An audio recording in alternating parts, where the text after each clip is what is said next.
99.3 Nigeria Info. 99.3 Nigeria Info. This is the nation's #1 talk news and the sports radio station. We're broadcasting live from our audiovisual studios here in Maryann Okon, Victoria Island, Lagos. And on the big hard facts today, we're talking about something that's close to my heart, and that's because I like my environment to be clean. I like to give it what I want it to give back to me, and that's fresh air. But then we're going beyond that today to talk about climate ambitions versus actions. Do we have plans and actions to match the ambitions that we have created for climate change as we get to the year 2026? My guests are impressive. None of them are strangers to this station, but I'm so excited to have them join me on the conversation. Just give it a few moments. I will get to them. But today on the Big Hard Facts, we turn to an issue that is no longer theoretical, seasonal, or optional. Climate change is now a lived reality. Now, a lot of you saw rains in January and you're wondering, yes, it is a lived reality. Measured not just in degrees and emissions, but in flooded homes, eroded coastlines, collapsed drainage systems, rising food prices, and public health emergencies. Now, globally, the world has known about climate risk for decades. From the Kyoto Protocol of 1997 to the Paris Agreement of 2015, countries have pledged to limit global warming to well below to about 2% to 1.5%. Africa, despite contributing less than 4% of global emissions, bears some of the harshest impacts. According to recent analysis, 2026 is now being framed as Africa's make or break year. The moment when climate ambition must finally turn into action, or we risk permanent damage to our lives and our economies. And Nigeria is not exempt. We have a climate change act, national commitments towards net zero by 2060, and climate adaptation plans on paper. Yet, flooding, erosion, heat waves, waste mismanagement, and air pollution are intensifying. Nowhere more visibly than in Lagos, Africa's economic capital, a coastal megacity of over 25 to 27 million people. Lagos sits barely above sea level, with scientists warning that climate inaction could cost the city over $20 to $29 billion in economic losses within decades. This evening, we're asking the hard questions, like why has climate action lagged behind climate warning? What exactly must Nigeria and Lagos in particular do differently? And how do we balance activism, policy, economic survival, and political will? Joining me to discuss this are Desmond Majekodunmi. For those of you who do not know, Desmond has a show here on Nigeria Info and is also a friend of the house. He's a climate activist and environmentalist, and it's so good to have him join us. Also flanked by our favorite government person. I think that Nigeria Info has seen more of this essay than any other government employee. Mrs. Titilayo Oshodi is a special advisor to the Lagos State government on climate change and circular economy. I love to have her here because for me, she's my best essay. It's so good to have you join us, lady and gentlemen. Thank you so much for coming on the show. Thank you so much for having us. Thank you so much. And such a pleasure, always a pleasure to be here with you. Great. Hi, Desmond. Thank you. Great. Let's get into the business of the day because it concerns all of us. And that's why I have you, the two greatest persons to have this conversation with. So I'm going to start with the big picture and why this is an urgent conversation to be had. I'll start with you, Desmond.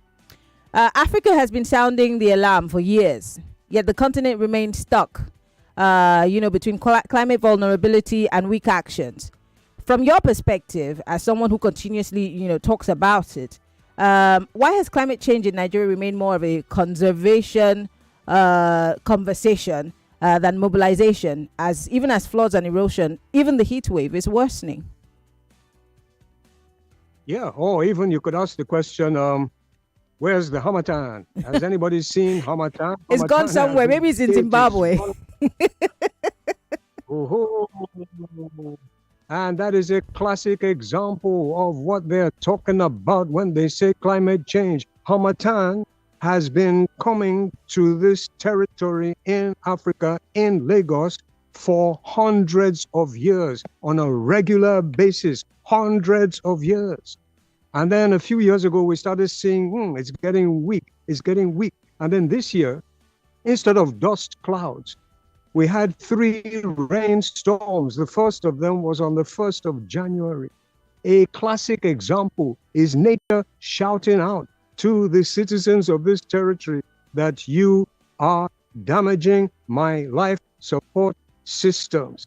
And the reality is, okay, we have so many other issues. There's no doubt about that. In this, our dear beloved Nigeria, there's a lot of problems.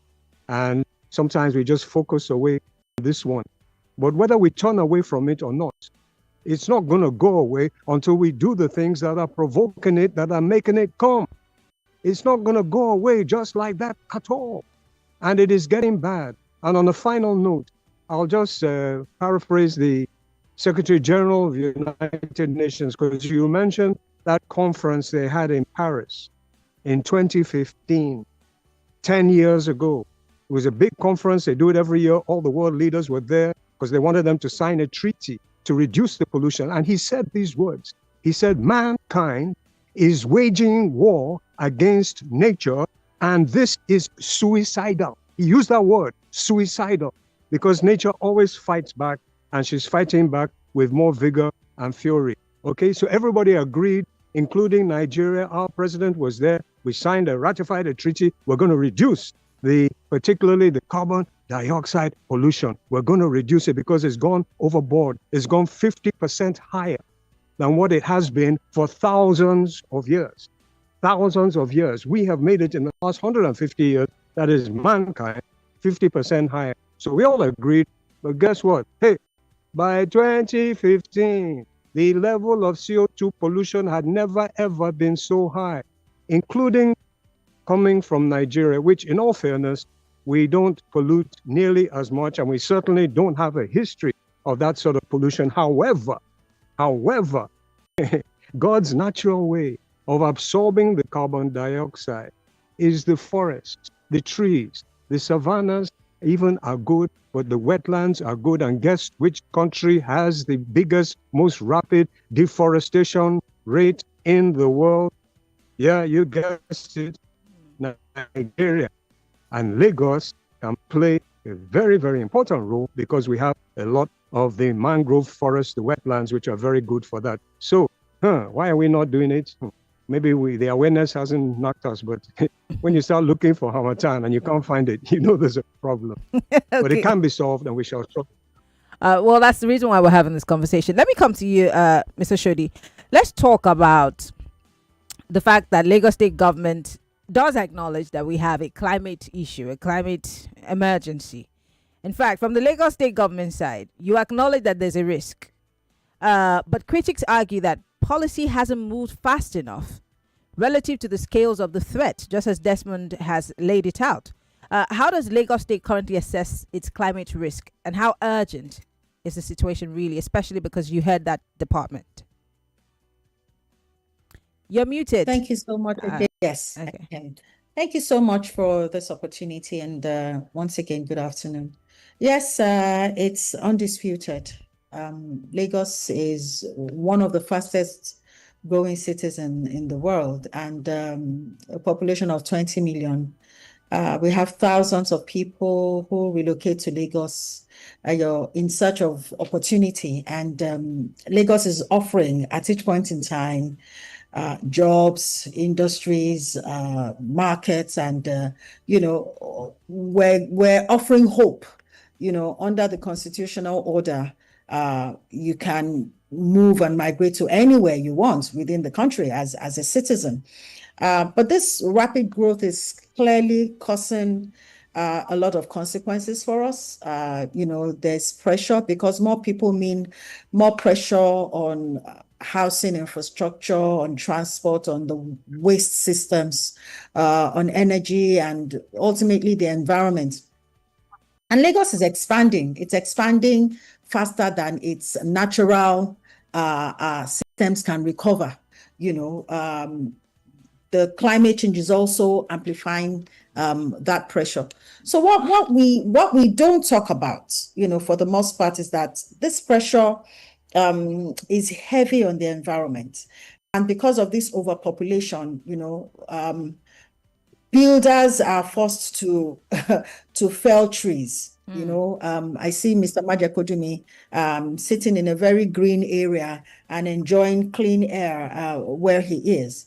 But unlike how it was in the 1960s, in the 60s, environmental difference was much clearer than what it is that we're enjoying right now. And we don't even want to go that far back. If you visit less populated areas, like Ekpe and the rural communities, you feel the difference in the quality of the air. You feel the difference in the trees that are absent. You feel the difference in green spaces that are not available anymore. The environment is not calm anymore. And in many parts, these green areas that are supposed to be absorbing the heat and the rain, they have been replaced, with concrete.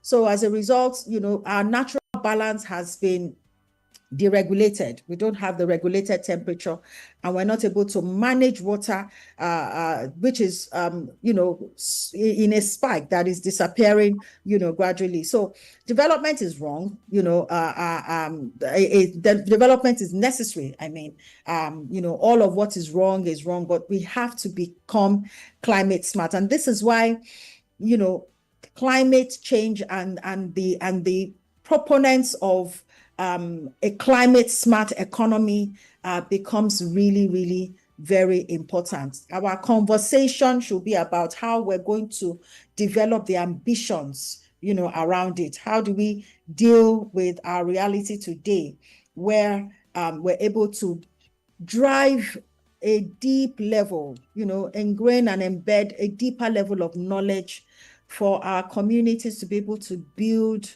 resilience by adapting into the change that they are experiencing. And our response is this from a government perspective. We've established this legal and policy framework that you have mentioned right now, and gladly, even the federal on the federal level, there are ambitions that are also being put in place. From our office, we have, aligned ourselves with these national policies so that we're able to implement them, on a subnational level. We're focusing on education and awareness. We're driving practical solutions that people can relate to and they can benefit from them. Because we understand that, we have to scale knowledge and we have to meet people at the level that they are able to manage, the level, the effects of impacts as it affects them, right? Our blanket size advocacy runs through a lot of times, maybe at festive periods where we, develop campaign, to create some form of fun and entertainment and subliminally send the message of focus on climate responsibility, waste management that is responsible, climate-friendly activities, understanding that environmental pressure is at its peak and we have to have community responsibility at core. We're promoting. We want to ensure that we're utilizing passion points for the widest brackets of the city's demography. And who are those? The youths. They're the widest, they're the most vibrant, they're the most, innovative. So driving a narrative through effective waste management using, passion points like fashion, music, sports, technology, because when we start to speak those languages and then infuse and embed climate literacy and climate-friendly responsibility into it, it is ingrained into their minds, and they can begin to interpret it in ways that are different, in their communities. Great, interesting. Let me come back to you, Desmond. The Premium Times newspaper put out an analysis that talked about climate ambition versus action. That describes the year 2026 as the year that Africa must turn climate ambition into action.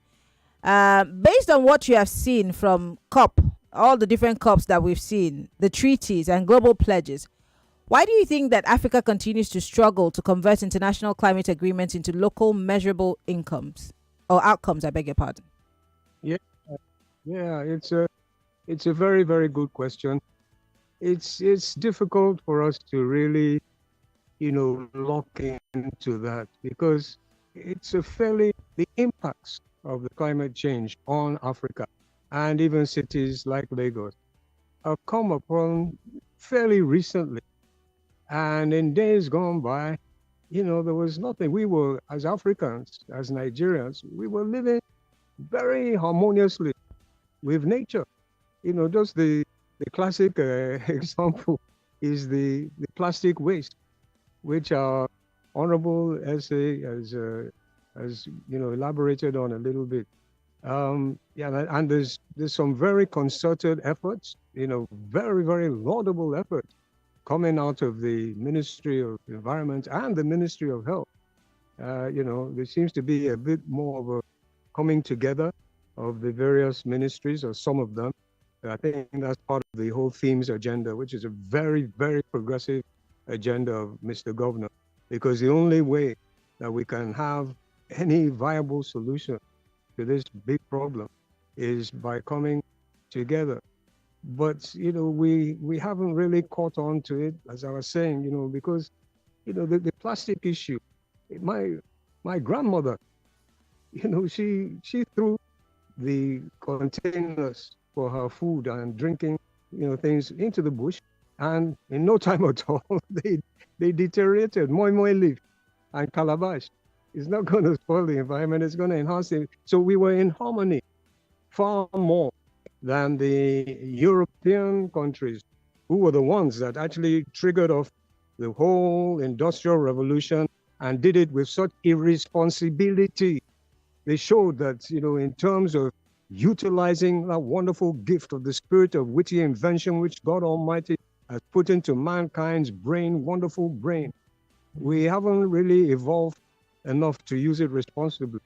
And so it's a recent thing for us, but it's coming on us very, very rapidly now. We are extremely vulnerable to it here in the tropics, especially by the coast, because the seas are warming.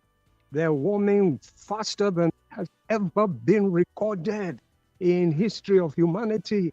And the simple science, when water heats up, it expands.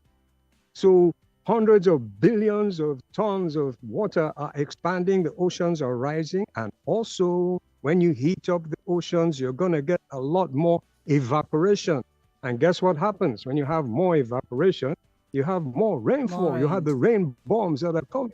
So we're extremely vulnerable. And I'm glad that Mr. Governor is on top of this, and I'm so happy that some of his commissioners really, really get it. But we need to disseminate this information far more effectively into the schools, the young people.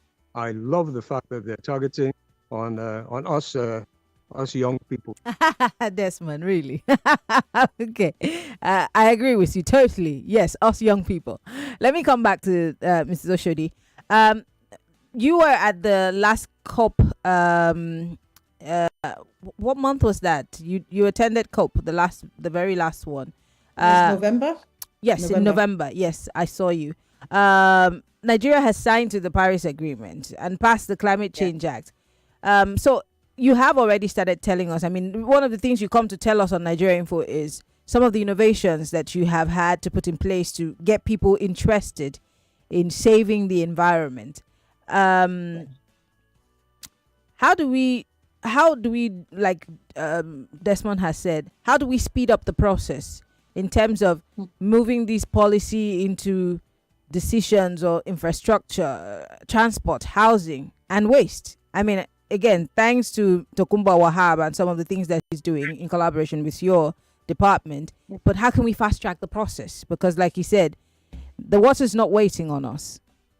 Yeah. So I think that, we have to straddle all of we're at that point where it cannot be systematic. We have to pull everything together and, sort of balance it out as we pivot. One of the areas that is really pressing, and two, if I may say, two sectors that are very, very strong in driving climate stewardship is in waste management and in energy. And, like Desmond had said, he was talking about cooking and how, you throw out your waste and those wastes are degenerative, so they decompose and they are natural, they are able to give the nutrients, to the ground. Nowadays, you find that, our reality is families relying on firewood, and that is the majority of the vulnerable communities that have been, categorized as, being hit hard by climate change. And you'd find that from study, most of those families rely on firewood because it is affordable and it is accessible. However, it's not, it's contributing greatly. It's got great consequences, contributing to deforestation. It is increasing the carbon emission. It is causing, indoor air pollution. It's affecting health.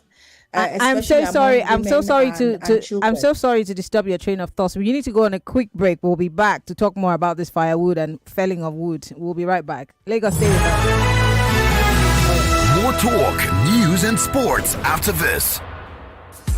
Lagos, get ready! Something new has arrived in Ikoyi. Introducing the brand new Moneyfield head office, now open at number 105 Awolowo Road, Ikoyi. A modern banking space designed just for you. Faster service, smarter banking, and a team committed to helping you grow. At Moneyfield, we provide a full range of financial solutions to support individuals, SMEs, and growing businesses. Our services include savings and investment products, personal and business loans, virtual accounts, salary and SME loans, cards, USSD, dialing *5684# to transact, and many more. Visit us today at number 105 Awolowo Road, Ikoyi, and experience banking built on trust, innovation, and excellence. Or visit any of our 6 branches in Idumota, Onikan, Trade Fair, Oshodi Shopping Complex, Yaba, and Ijora. Moneyfield Microfinance Bank. You are in good hands. Hey there, mums and dads. Did you know that some children are picky eaters and also do not get enough fruits and vegetables from their diet? Well Kid Baby and Infant Syrup is a food supplement from Vitabiotics that contains 14 vitamins and minerals, including vitamin C and zinc, as well as flaxseed oil, which supports brain development and all-round health. Well Kid Baby and Infant Tasty Syrup is for children 3 months to 5 years of age. Give your young ones a good start with Well Kid Baby and Infant from Vitabiotics UK. Available in pharmacies near you. Introducing Soap In Pink Detergent, Nigeria's first pink detergent innovation, specially formulated to make your clothes look and smell amazing. It's with 2 times perfume, so every wash releases a burst of long-lasting fragrance. It's soft on clothes with color guard that leaves your colored clothes vibrant and bright. So Clean Pink delivers great cleaning while treating your fabrics to a touch of luxury. Feel the pink with So Clean, the #1 pink detergent. My guy! You sabi say you need health insurance, abi? Yeah? God forbid, I know they sick. Calm down. This one dey different. Whether you sick or you no sick, you go still flex. Yeah. You mean nah?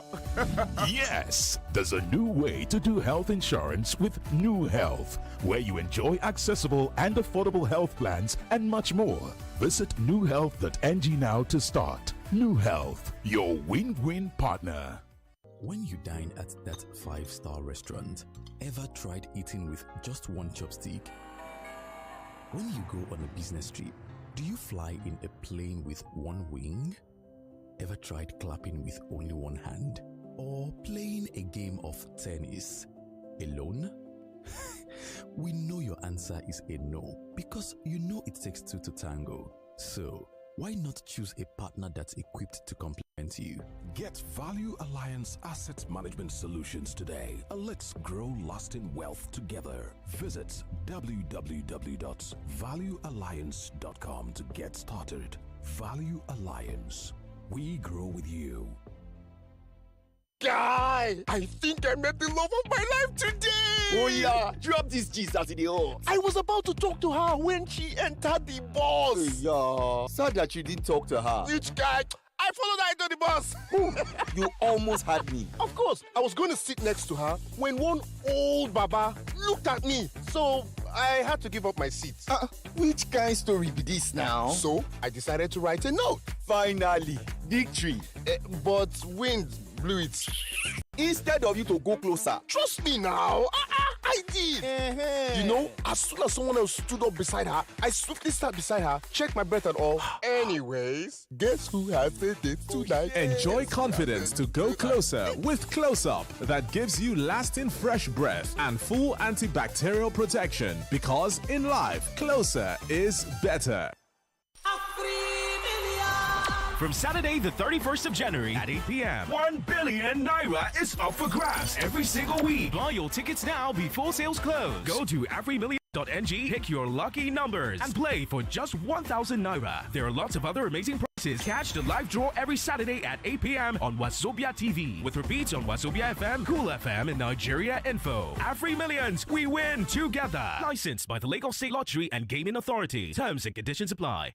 In life, the more successful you become, the more you realize that there's always a key factor that helps make success happen. Just like a seed becomes a tree with the support of the right soil, and the bridge stands tall because its pillars hold it up. Lasting success happens when the right things work together, like you and the reputable partner with the right expertise. Get Value Alliance Asset Management Solutions today. Let's grow lasting wealth together. Visit www.valuealliance.com to get started. Value Alliance. We grow with you. Win from over 80 million naira in cash and exciting prizes in the Golden Hunt promo. This promo, there's no need for advert anymore. Because my mom alone can hunt down any gist. How much more 80 million naira in prizes with the whole family involved? Naija, let the Golden Hunt begin. Just buy any Golden Morn Golden Hunt 30 gram or 45 gram promo pack. Look inside for a unique code and dial *8011*1# for a chance to win big. Promo ends April 15, 2026. Golden Morn. Make every day golden. We bring to you the conversations that matters. Serap has sued governors of the 36 states and the minister of the Federal Capital Territory. The Nigeria needs this administration to treat them better than the last administration did. The responsibility of any government around the world is to secure lives and property first. It is a principle of fair and equitable treatment. And most of these properties that are developing, they are empty. You're going to just sit down here and watch all 36 governors become APC members? Those people who are fanatics don't see anything wrong with people who they support. If you stand for the truth, this country will move forward. But we refuse. 99.3 Nigeria Info. Conversation never stops. Let's talk.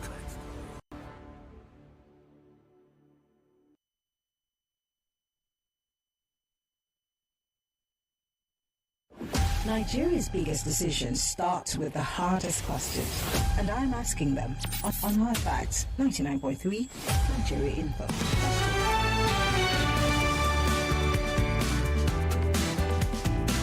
Welcome back, Lagos. We're talking climate change, climate ambition versus action.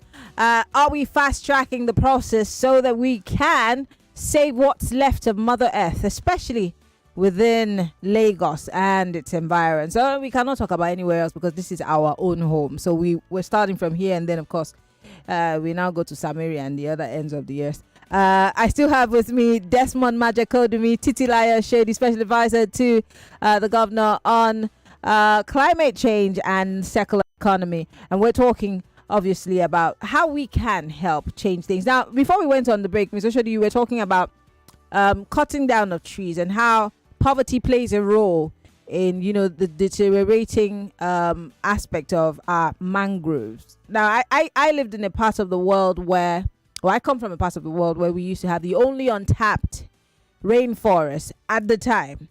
And then a governor came and gave an order, so they've been cutting the trees, and I mean that in itself is a problem. But I'll let you continue your thoughts. Thank you very much. Such decisions are usually made, especially they're made out of ignorance, with the fact that we do not understand, and it's not our fault. I cannot say that we should take the blame for it. There's a lot, even it is even scriptural when they say that my people perish for lack of knowledge.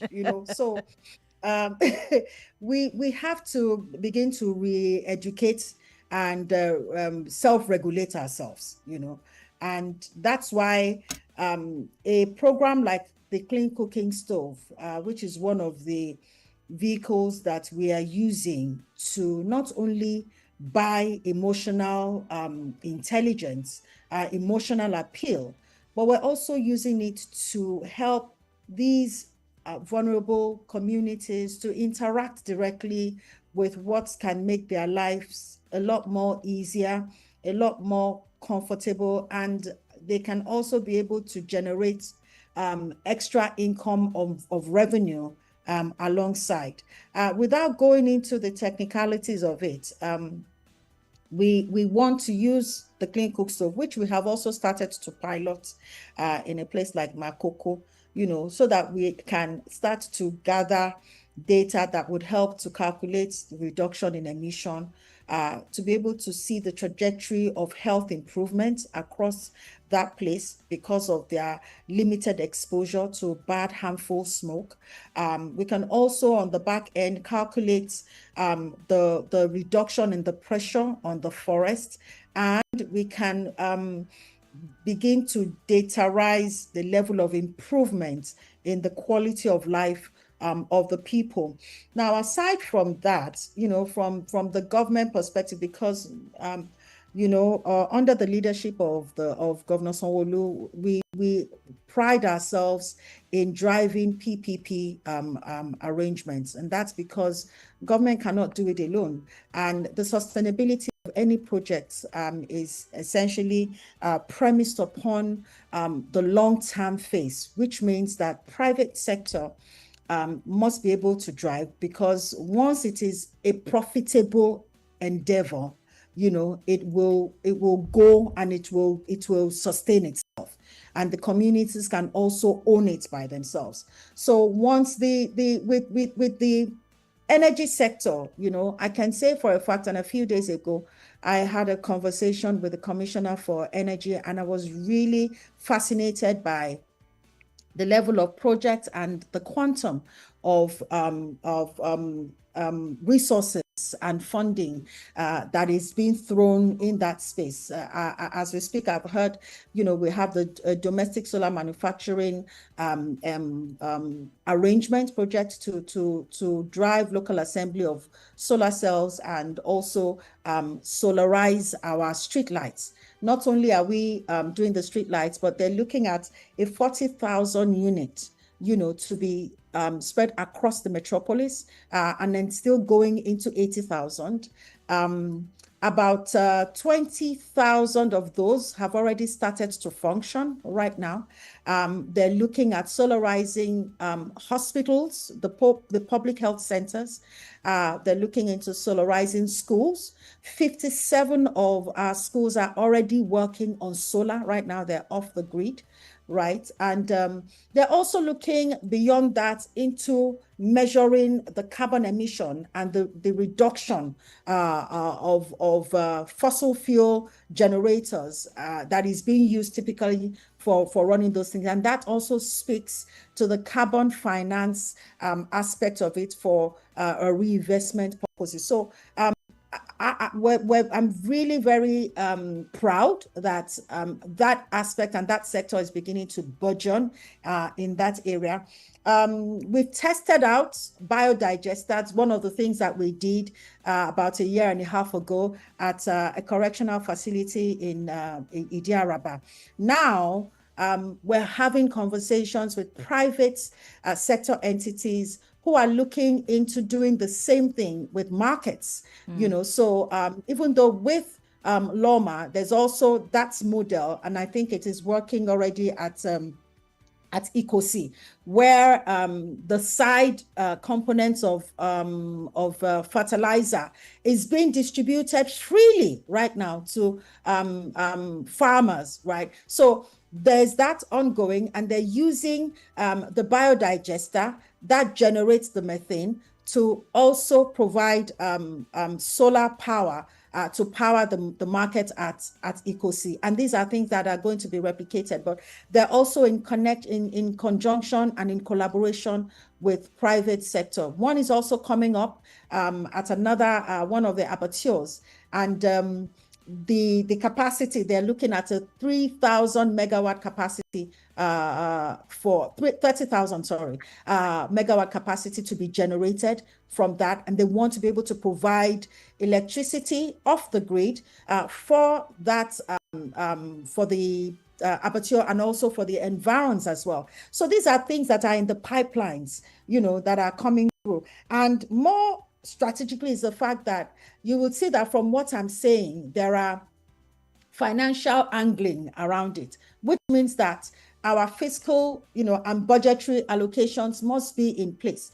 We have to ensure that, you know, in the green bond financing, which is one of the things that we have also celebrated, you know, and we've been able to put that out in Lagos. Our 50 billion green bond financing, we're issuing a 30 to 40 million to fund solar, renewable energy and sustainable transport projects, you know. And sitting in the Ministry of Economic Planning and Budget, the commissioner, you know, Ms. Okwe is also really working on how to be able to evaluate performances across the various sectors for the level and the depth of greenery that these projects are going to be bringing forth. So we're developing an ecosystem, you know, where all of these are beginning to tie into each other. And that's why I say that we have to straddle it all. We cannot, you know, be systematic one way, but because it's caught up on us,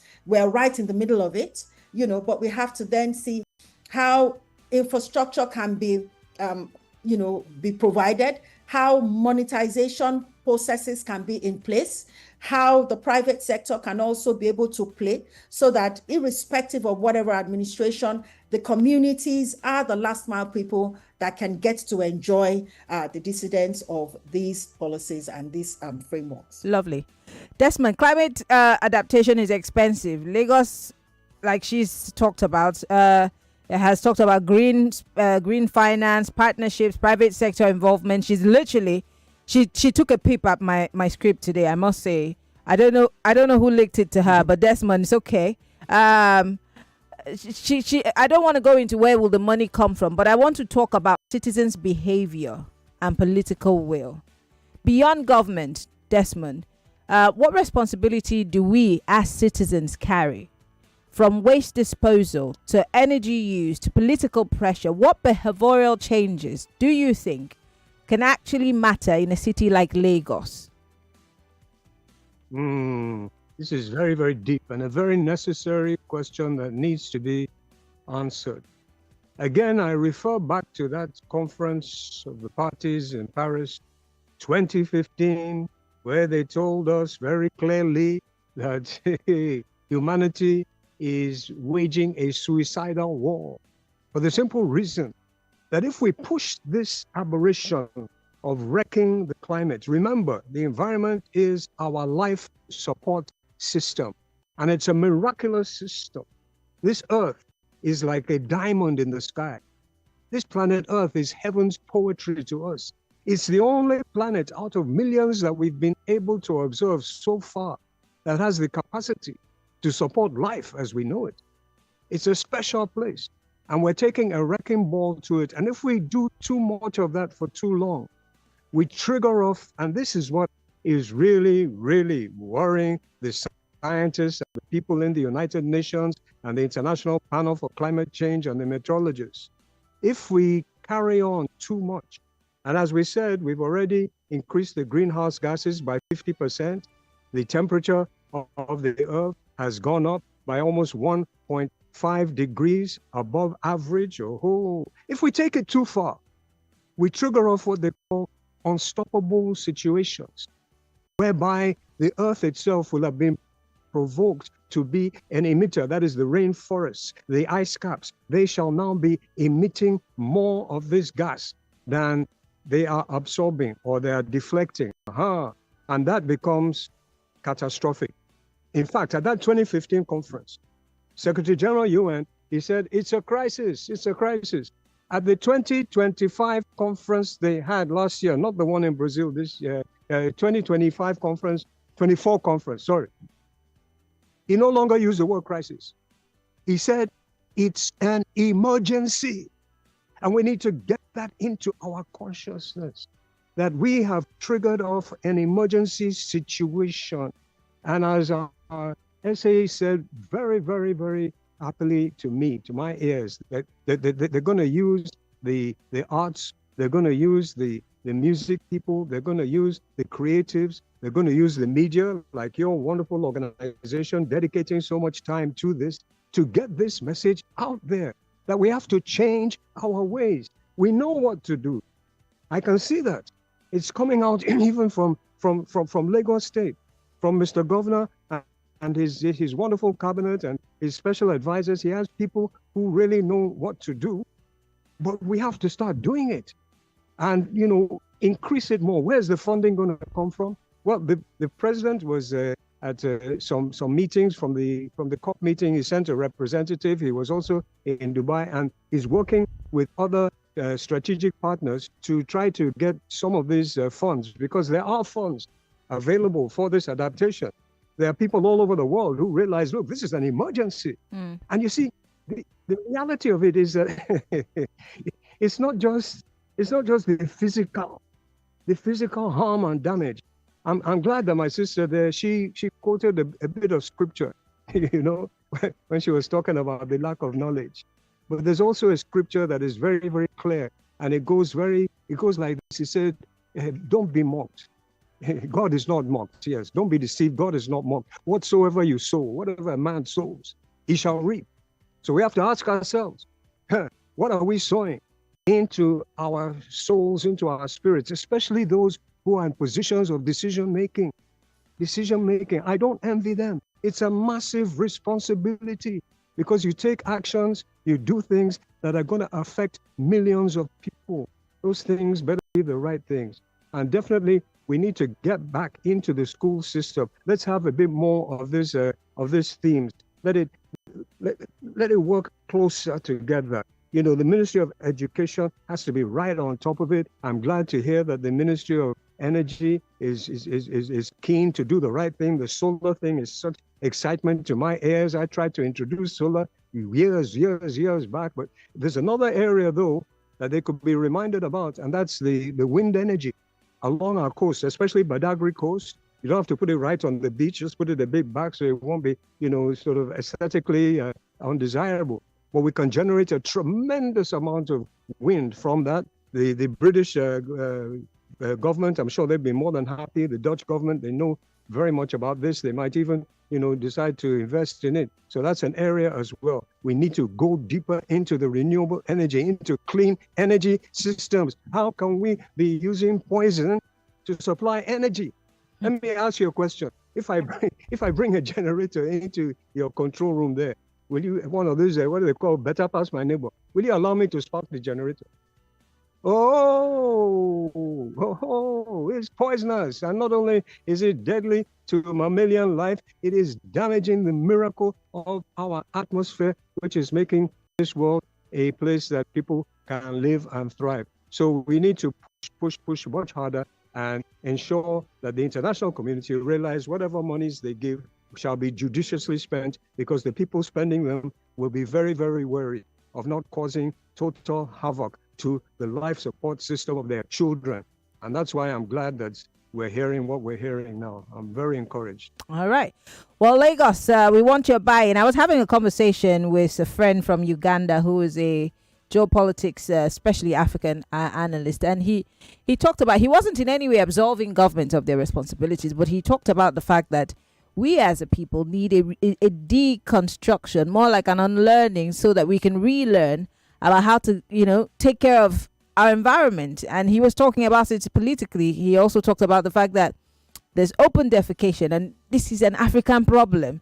He talked about the fact that, we dump trash wherever we find ourselves. We just throw things around. That is not the fault of government, but that it is innate of us as Africans to behave that way. And then we need to deconstruct our mindsets as to, these things, which is also something that we can consider as we're fighting climate change. So Lagos, join the conversation. 0201 277 0993. We have very little time. I have about 5 minutes. 30 seconds. Go straight to the point. You have questions, you have comments, you have concerns. Let's talk about it. The ladies, 0201 465 7190. We're live on Facebook and on YouTube. Post your comments. Desmond Majekodunmi, Titilayo, Oshodi, essay to the governor, both here with us as we discuss climate change. And it's not a one-off conversation. It's conversations that we'll continue to have, God willing. Hello, welcome to Hard Facts. Hi, Maryann. Good evening to you and your guest. Yes, 30 seconds. See, Maryann, some have alluded this disappearance of Harmattan and other changes in climatic change conditions as an end-time syndrome. The people are not helping to better this quagmire we found ourselves in. I understand that. But also, I would say the government too has to give us who we can call. Maryann, when somebody is doing a bush burning in my area, cutting the trees, or doing all sorts of things, who do I call? Who do I reach out to? All right. Thank you very much for calling. Citizen, but what is the government doing as well? All right. So who do they call? Ghostbusters. I'm joking. Welcome to Hard Facts. Yes, this is Kenny from Shomo. Go ahead. With reference to the deforestation going on in Lagos State, I would like to see a whole lot of coconuts planted around the beaches to make up for that, and then shrub-like, vegetation planted in every space available where we can, reforest our country, our state, and improve the CO2 equilibrium. God bless Nigeria. Thank you very much, Kenny, for calling. Hello, welcome to Hard Facts. Good afternoon, Maryann. Good afternoon. 30 seconds, please. My name is Ige. I think we don't have enough sensitization for the people. So I don't know, here in my area, you see them burning coal, they burn bush, destroy trees. And these traditional people, the traditional rulers, they don't know nothing. All they are concerned about is the money, collect money from those that are cutting down the trees. So I think there should be enough sensitization for the people. Thank you. All right. Thank you very much, Ige, for calling. I appreciate it. Sensitization is the way to go. Hello. Welcome to Hard Facts. Yeah. Good evening. How are you? Fine, thank you. 30 seconds, please. Yes. This is Barrister Peter Okon. I'm calling from Mende, Maryland. Yes. I've listened to your guest with rapt attention, the person from Uganda, and No, we're not talking about the Uganda situation here. I'm so sorry, and I don't think you were listening. Your time is up. 30 seconds is all you have. Please go straight to the point. Hello? Yes. Good evening. This is Amos calling from the phone. Amos, go ahead. Yeah, I honestly thought of your other girl, the male, but I'm highly disappointed in what is happening, particularly in Ikoyi here, in the name of protecting the higher voltage. When you come to Ikoyi, you will see the government itself are destroying the trees here. I can tell you, Chris has reported this before now. The government itself, they should work towards it. All right. Thank you very much for calling. I know that it was difficult for you to hear, but he was saying that he believes that the government also plays a role in the degradation, environmental degradation. He says specifically in Ikoyi that the government is involved in cutting down the trees, and he thinks that the government needs to... yes, that's what he said. And he specifically said in Ikoyi that they should be stopped. One last call, and then we'll say our goodbyes. Hello. Hello, good evening. How are you? Sir, you've already called us. We need to take other calls. Thank you very much. One more call and then I think I should just let my guests speak because we don't have any more time. Mr. Oshodi, would you like to respond to the fact that in a bid to build more luxurious apartments in Ikoyi and some other places, government is somewhat complicit in this environmental degradation? I know that you're not going to say anything bad about government, but what say you?